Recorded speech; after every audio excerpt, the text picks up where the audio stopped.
Двајца маскирани напаѓачи со возило Мерцедес со германски регистарски таблички утрото по 9 часот со автоматско оружје пукале кон джип Форд, кој пак со италијански регистарски таблички.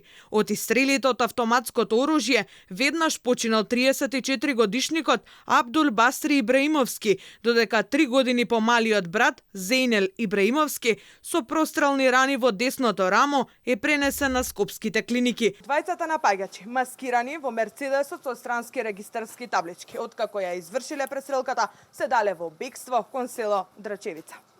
Полицијата била известена неколку минути по пукањето и веднаш излегла на терен.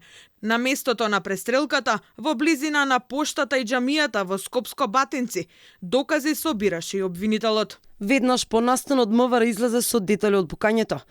Имено денес во 9:25 часот било пријавено дека во село Батинци, Скопско, две лица со патничко возило Мерцедес пукале кон патничко возило Форд, во кои биле АБИ 34 и ЗИ 31 година, двајцата од село Црнврв. Мотивот за сега е непознат. Постариот од браќата се поврзува со Зулкјуфлин Уредини од село Батинци, добро познато име во криминалното подземје како Мали Репки. Од друга страна пак се шпекулира и дека станува збор за крвна освета за случајот пред 15 години, кога било убиено дете, пошто жртвите од денеска се криеле досега во Италија.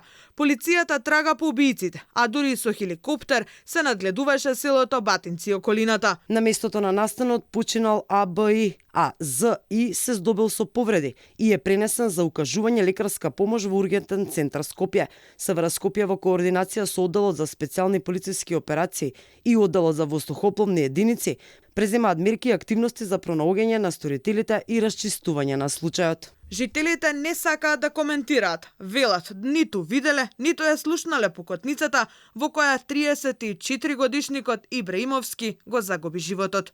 Не знам. Јас сега да идем од работа. Доаѓам сега, само што доаѓам. Не знаете ништо? Не. Ништо не ви кажа, не слушнате? Не ги познавате? Не знам дали ќе ме пушти. Зутрина бевте дома кога се случи убиството? Не знаеме ништо. Како што сведочат од очевидци, напаѓачите се дале во бегство кон село Драчевица.